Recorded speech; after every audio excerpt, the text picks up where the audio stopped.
മഴ ഇഷ്ടമില്ലാത്തവരില്ലായിരിക്കും അല്ലേ? മഴയെ ആസ്വദിക്കാനും മഴയത്തിറങ്ങി ചാടിക്കളിക്കാനും കുളിക്കാനും എല്ലാം ഇഷ്ടമുള്ളവരായിരിക്കുമല്ലോ എല്ലാവരും തന്നെ. പക്ഷേ എന്നാൽ ഇപ്പോൾ ഈ മഴ കാണുമ്പോൾ ഞാൻ കുറച്ച് ദിവസങ്ങൾക്ക് മുമ്പുള്ള സംഭവം കേട്ടോ ഓർമ്മ വരുന്നത്. വെള്ളപ്പൊക്കത്തിൽ ആകെ പെട്ടുപോയി ഉണ്ടായ ഒരവസ്ഥ. വീട്ടിൽ നിന്നും വെള്ളം ഇറങ്ങിപ്പോയെങ്കിലും എല്ലാം പഴയപടിയാക്കി എടുക്കാൻ കുറേ സമയമെടുത്തു. എങ്കിലും എല്ലാം ഒന്നും സെറ്റായിട്ടില്ലായിരുന്നു. പാചകം ഒന്നും ചെയ്തിട്ടില്ല ഇതുവരെയും. അടുപ്പൊക്കെ കംപ്ലൈൻ്റ് ആയിരുന്നു. അടുപ്പും വിറകും എല്ലാം നനഞ്ഞു പോയായിരുന്നു.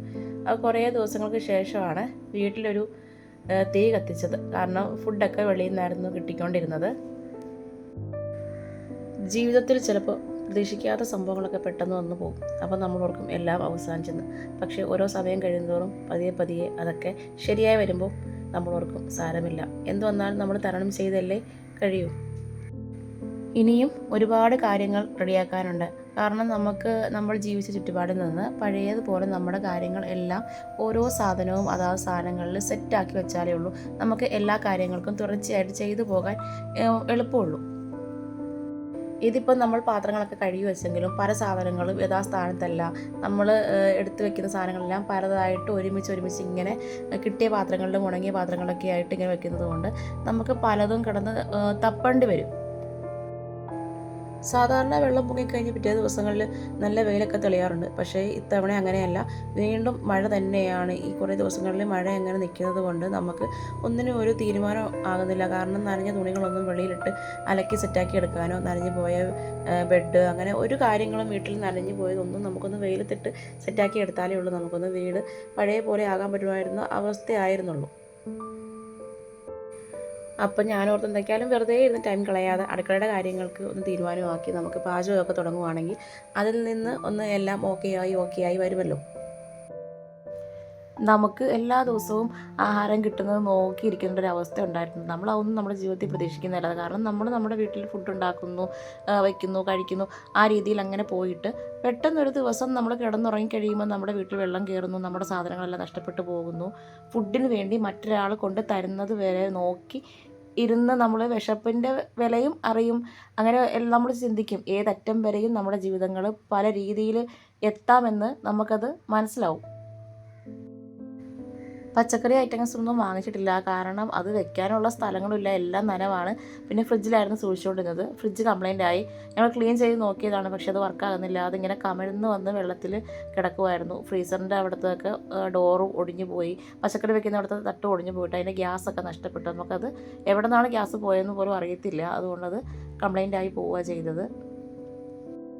ഇന്നിപ്പം സ്പെഷ്യലായിട്ടെന്ന് പറഞ്ഞാൽ കുറേ ദിവസമായി വീട്ടിൽ ഒന്ന് നമ്മുടെ ആഹാരം കഴിച്ചിട്ട്, അപ്പോൾ ഒന്ന് വയ്ക്കാമെന്ന് ഓർത്തിട്ട് ഇന്നൊരു മീനാണ് വാങ്ങിച്ചത്. സിലോപ്പിയ മീനാണ് കിട്ടിയത്.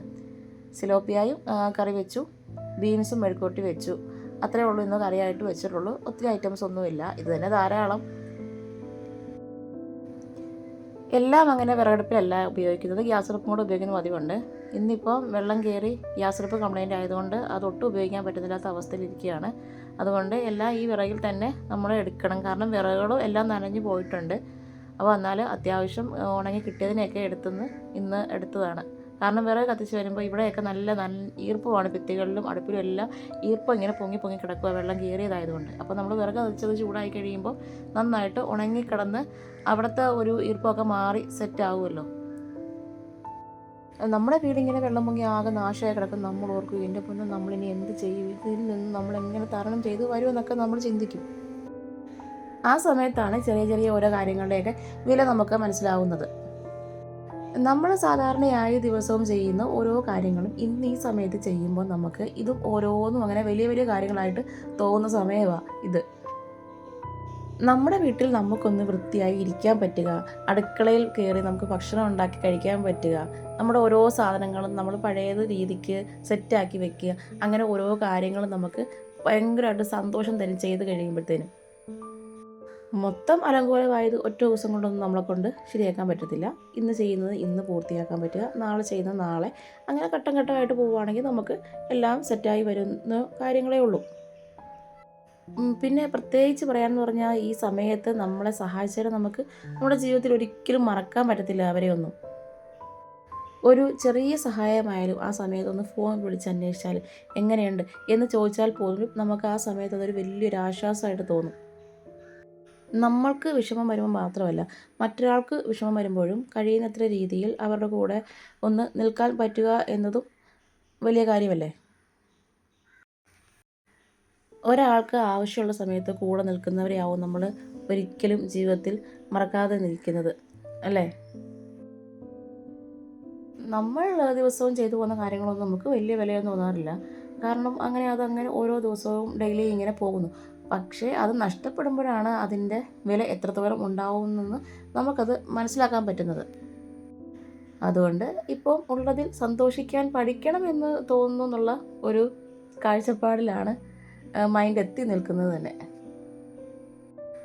നമുക്കങ്ങനെ ഒത്തിരി വലിയ വലിയ കാര്യങ്ങളൊന്നും വേണ്ട.